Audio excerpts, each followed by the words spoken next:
All right, well, here's part two. Welcome to my favorite town. Honestly, I can say that this is a beautiful town and I love it. Mars Hill, North Carolina. Part two is filmed on the same day, but it will be posted tomorrow. So it's Explore More Monday when you guys are listening to this. So happy Explore More Monday. And on this Explore More Monday, we will explore unity. All right, so what I've done is on the street that I live on, Bailey Street, I've gone door to door, and not everybody was able to answer over the 2 days that I did it. But I went door to door and I gave people just a simple message and simple piece of paper. And I gave out a bunch and I had some really great conversations that I'll get into. But the main goal here is that we're focused on, as a community, this is what I told my neighbors, is that I love Mars Hill and I know Mars Hill loves me.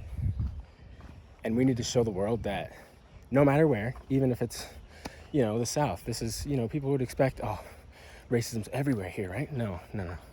This is Mars Hill. It's a loving place, and anywhere can be unified and will be unified.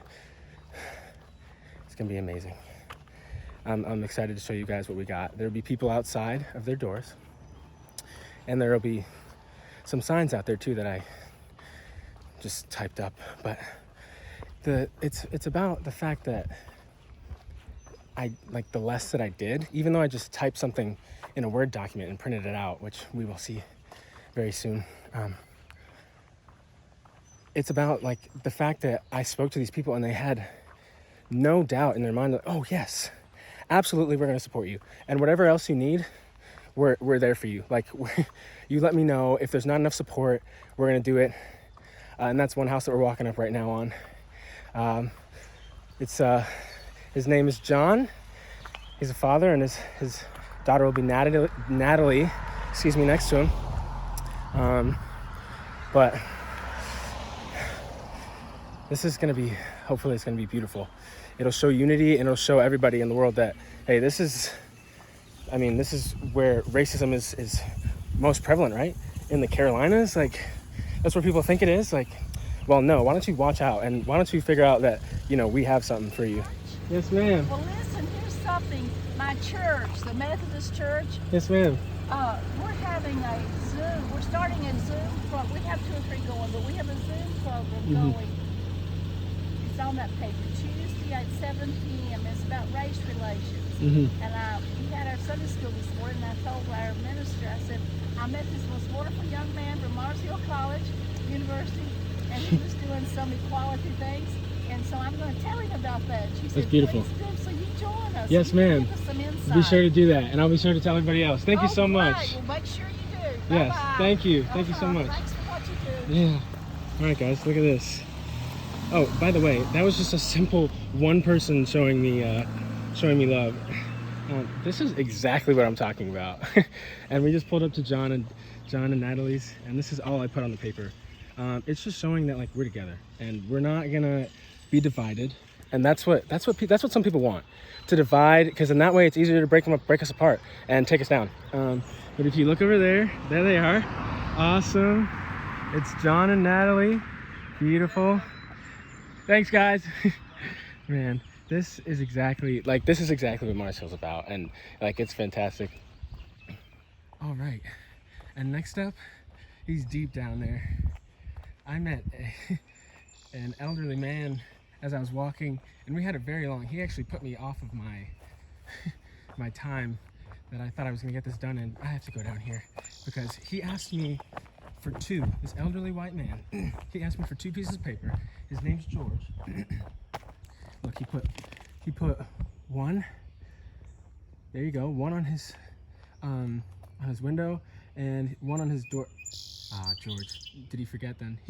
He gave me, oh no, it's right there. Oh, you just can't see it. But he asked me for 2, and he told me about, like, what he was doing,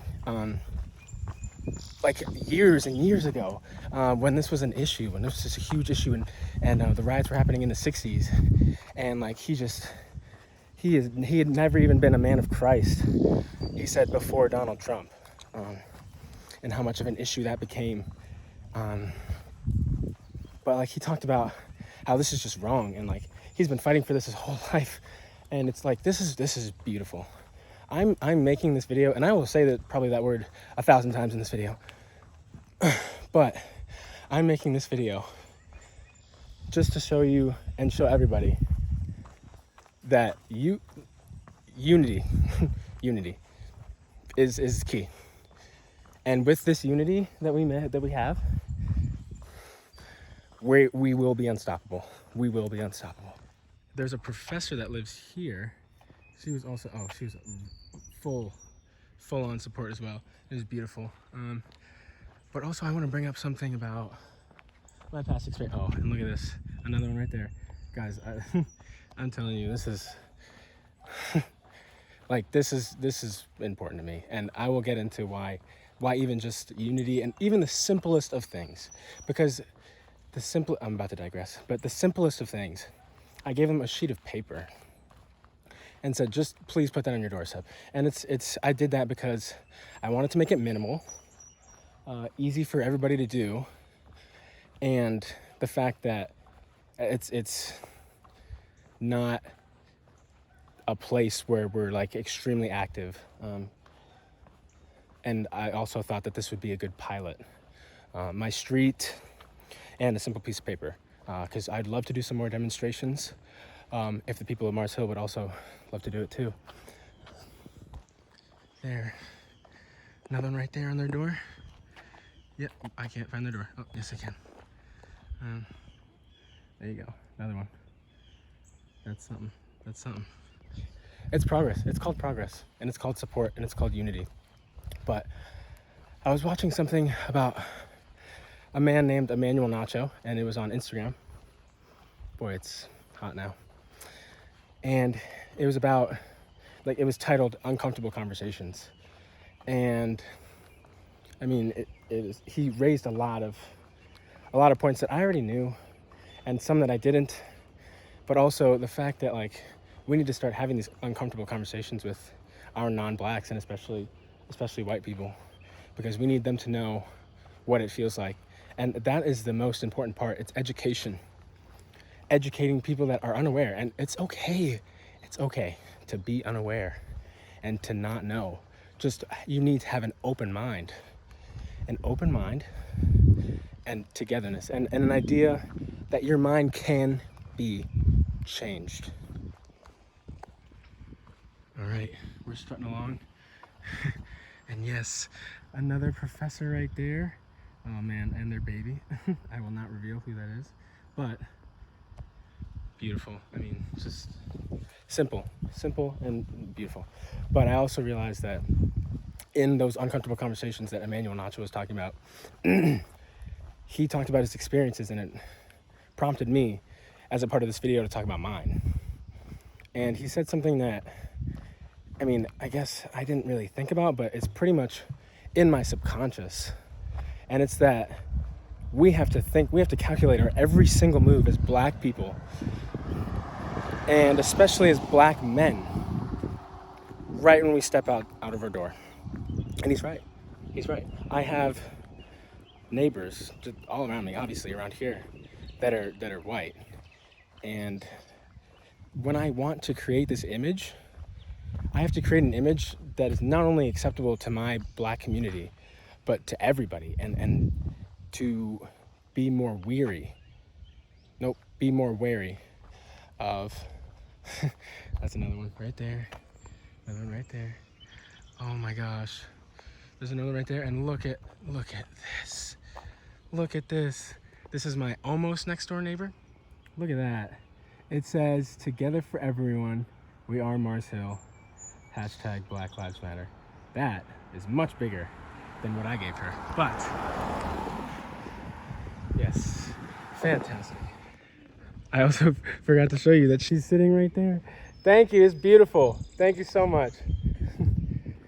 Now there is my neighbor right there. And I'll cut him some slack, because he actually invited me into his house when I was stopping down the street. He didn't put it up, but he is an elderly man, and he's from knowing him already, he's a pretty forgetful guy. So I don't blame him, but he had my support, and he told me whatever I needed, even with whatever. He just to ask him, and he's an amazing man. Oh, that car looks familiar. Yeah, it looks familiar. How is that? Beautiful house, huh? Yeah. Nice.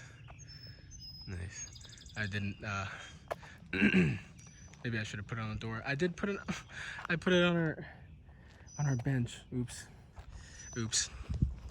All right, but I was way off my topic. My own personal experiences. Right, so my own personal experiences, and next door neighbor again, right on their front door, and the next door neighbor on their front door too. Perfect. It's simple, and it just shows unity. It's fantastic. Please engage all of your community members and try your best, because even though there might be some difficult conversations as well, you will understand that you actually do have a lot of support, and it's fantastic.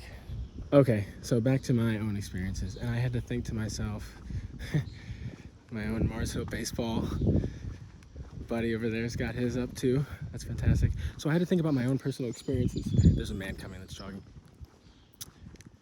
and I thought about how much time I had to put into my image to not only cater it to my Black community, but so that also it could be acceptable to every other community, and especially to the white community, and the amount of power that it runs. All right, this is the apartments right past where I live, and there's 8 right there, and there's a lot more farther down, and I ended up counting, was it 11 of those posters up there, those pieces of paper. Fantastic. But as I was saying, I have to calculate every single move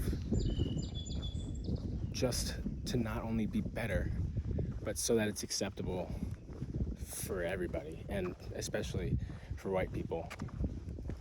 And it's an injustice that we have to work so hard, just to get a step up, just to get back to the step. And then also people think about, especially some people that don't understand white privilege, and it's real, and it's not an attack. It's not an attack on white people, but it's just something that we need as Black people. We need you guys to understand. White privilege is real. You guys have had hundreds of years in this country alone, even to make yourselves as prestigious as you are. Black people have had rights in this country for 60 years. 60 years. We've been free from slavery for another 100. But this is what we're trying to get at, that we've had this huge disadvantage and late start, that it's what are we supposed to do? We can't just snap our fingers and be as good. We need time. We need acceptance. Oh, but look at this. This was also a beautiful family of, I would say, 7 kids, and a father named Paul. And I should be able to see it. Yeah, it is on the door. Nice.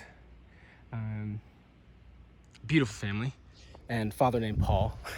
They all came to the door, and they all listened. They're like, "Oh my gosh, yes, yeah!" And the kids,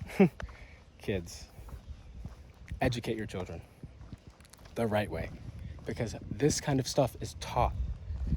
Racism is taught. It is not learned. I mean, it is not. Oops, not learned. It is not innate. But they all came in. They all accepted me. Paul gave me a hug. a grown white man, and it was beautiful. Just the fact that he hugged me, he embraced me, and he looked at me and he said, "Whatever you need." That was another person that said, "Whatever you need, you let me know, because we got your back 100%. This is a fight." And this is why, because it's a fight not against white versus black. It's a fight between oppression and equality. You need to pick a side, because if you do not automatically stand for the side of equality, you automatically stand for the side of oppression. And booyah. Oh, I can't. This is a lovely man as well. Oh man, he was like, of course, absolutely. And that's oh my god. Marcel is just great like that. Like it was so easy. Like I was so nervous. A black young man walking through a very, very predominantly white community. And look at that. And I was nervous, you know, like walking up to some of these houses just to be like, all right, well, what am I gonna say? What if they say no? What if they counter back? And I had to do that one time. Not even, like, to a full extent. One man asked me if I was gonna do this with the devil in my mind and with the devil's choice and action. And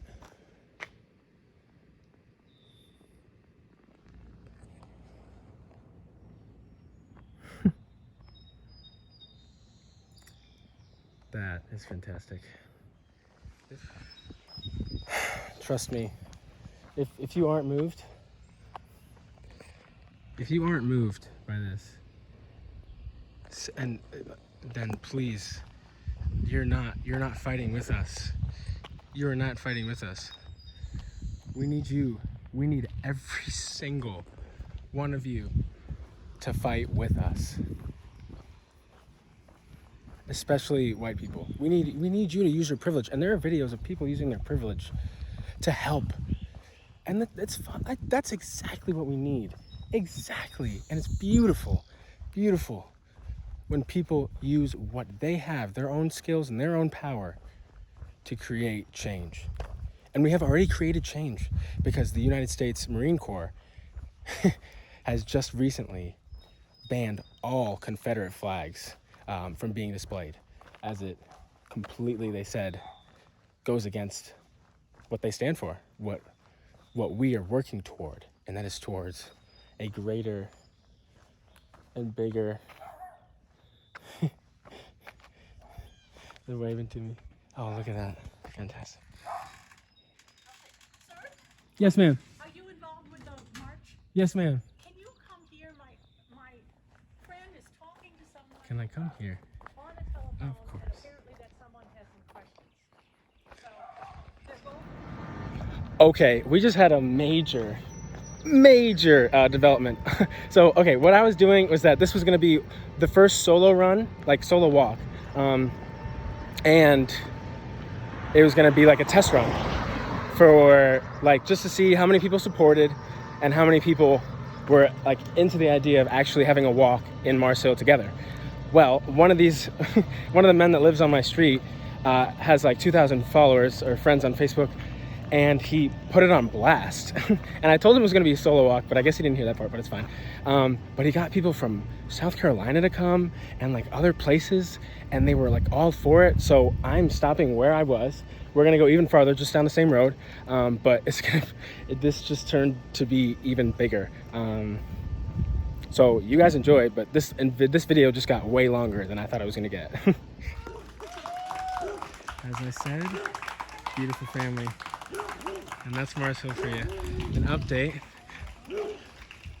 We got 6 total people coming. That was way more than I expected. Oh my gosh. And this woman right here, which we will interview shortly, is from Greenville, Tennessee. That's something. That's something for a 6-person walk. 6-person. Let's get our words.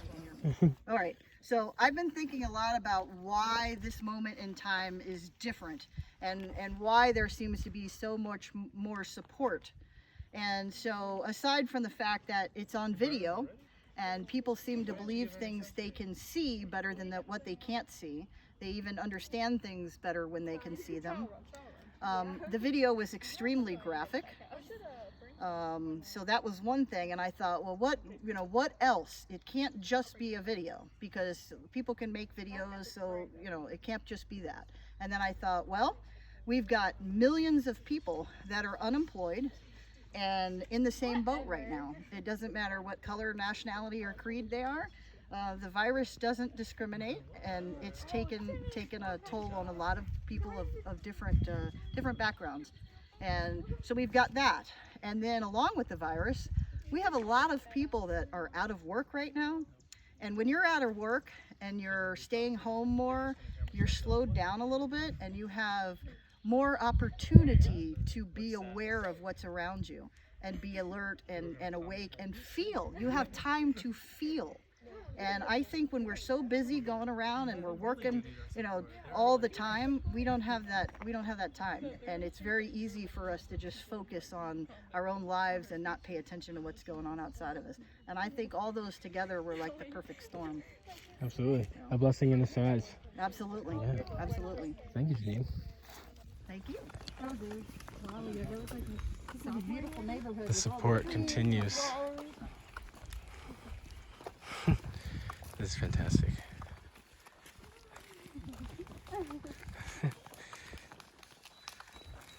And on a beautiful day, we see beautiful people. Yes.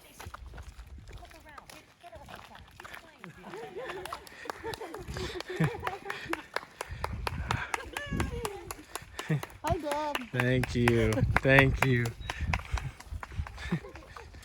Here we have Marcel, football coach. How you doing, coach?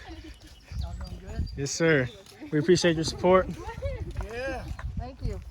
Your A own little voice. bit of a little bit of heat, aren't you? Yeah. Yes, sir. Well, next week it's going to be a little cooler, and we'll be Yes, back with more people. You want a Gatorade? I got Gatorade if you want a Gatorade. I'm gonna take one. I got. Yes, please. Yeah, let me get you up. My favorite professor, Joy Clifton. Can't come out here because she's got a cold. That's all right. Marcel, football coach, got us. Yeah, especially me. You got something to drink and you want a cold Thank you Gatorade? so much. I'm all good. You sure? I'm all good. I got my sweet tea Yes. over here. My water Thank over you. here, one way or another. And on we go. More signs at that house as well. How we doing? Here we go. Look at that. Fantastic. On her porch, like she said she would be. Oh, man.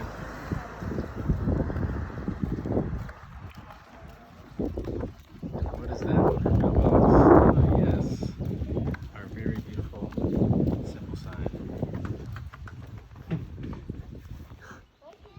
Thank you.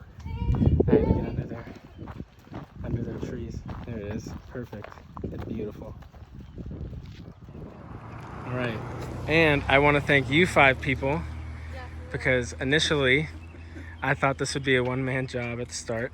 And that was my closed-minded thinking that I would have to do this by myself. But then I realized that there are people that are very, very close in proximity and that care so much about this project. So we're going to be doing a lot more, and especially next Sunday, so you guys be on the lookout. But thank you guys so much.